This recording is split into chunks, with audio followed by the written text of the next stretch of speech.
The Are You Ready is just exercising some review skills that you're going to be needing for this upcoming module. So knowing how to write an improper fraction as a mixed number is important. They've given you an example here where they've taken 13/5 and they've broken it up into 5/5, which would give you one whole, another 5/5, which would give you another whole, which would give me 10/5, and I'm left over with 3/5. Since these are wholes, you can add these together and say that this is 2 and 3/5. So that's exactly what you're going to be doing for these practice problems 1 through 8, is you're taking a number that is an improper fraction and you're turning it into a mixed number. You can pause the screen at any time so that you can check your work a little bit slower so that you can make sure that you've converted these correctly. Then when we talk about multiplication facts, it's just necessary in the amount of work we're going to be doing with multiplying fractions and dividing with decimals. So we need to know our facts. So this is a basic review of do you know your multiplication facts for 11, 9, 7, 8, and 6. And then down at the bottom, the same thing applies for division facts. Since we'll be multiplying and dividing with fractions, you need to remember how to do your division facts. So here you have a couple division facts for you to solve. Again, please pause this video as needed so that you can check over your work. The next page I wanted you to look at was visualizing the vocabulary, understanding that part of a whole is what we consider a fraction. The top number of a fraction is the numerator, and the bottom number of the fraction is the denominator. When we talk about reciprocals, we are talking about fractions that are flipped, so 3/5 and 5/3 are going to be considered reciprocals. Mixed numbers are going to look like a whole number and a fraction. And then order of operations is going to show us where we are going to be solving in order. Remember, when we do order of operations, we first always start with parentheses, then we move to exponents, and then we move to multiplication and division, and we go from left to right. And then we go to addition and subtraction, and we go from left to right. So when I'm looking at these problems here, the one that shows me that they followed the directions of going from left to right would be B, because 5 take away 3 is 2, and 2 plus 2 is 4.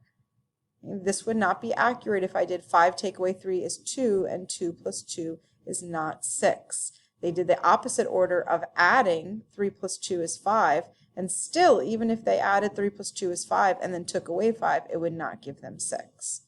And looking over here, 5 take away 3 is 2, and 2 plus 2 does not equal 0. But if they followed the strategy of doing 3 plus 2 as 5 first, they would have gotten 0, but it would have been in the wrong order, because we do multiplication and division left to right, and then addition and subtraction left to right. In this module, you are going to be learning how to divide fractions, and you're also going to understand the relationship between multiplication and division. So they give you an example where Zachary is making vegetable soup, and the recipe makes 6 3/4 cups of soup. How many 1/2 cup servings will the recipe make?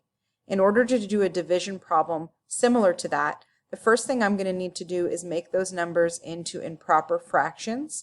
So I'm going to turn them from mixed numbers first into improper fractions. You can see here that 6 times 4 would be 24. If I add the top numerator of 3, I'd get 27/4.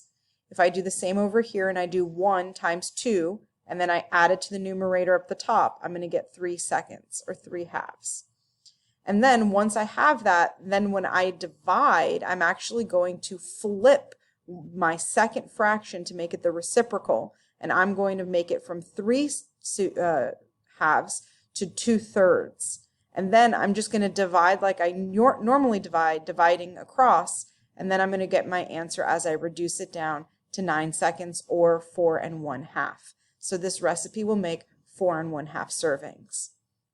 You're also going to be using greatest common factor and least common multiple to simplify your answers when you're calculating fractions. So you can see here, using the least common multiple of 3 and 6 as a common denominator, I can add the numerators, and then I can simplify by dividing the greatest common factor.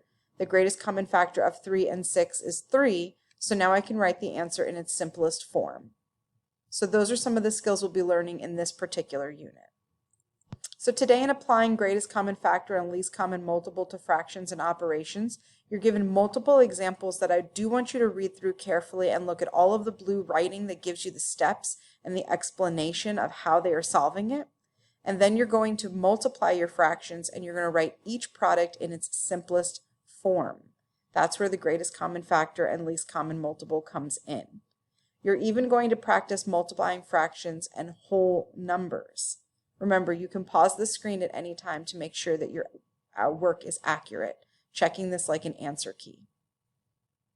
Finally, you have a little bit more work with adding and subtracting fractions. Remember that adding and subtracting fractions has a different process than multiplying fractions. So please look through the example to remind yourself again of how I add and I subtract. And then practice your adding and subtracting, but then make sure you put it in the simplest form when you are done. Your guided practice now mixes it all together as a good review. You've got multiplying and putting them in their simplest form. You have finding each amount. Then you have adding or subtracting, write the sum and the difference in the simplest form, and then an essential question for you to check in on. Remember, you can pause this video at any time so that you can look at the answers on the page and check your work carefully. If there's a problem that you're confused about and you need more assistance, just put a star next to that problem, and when we meet during our Zoom time, we can go over it together.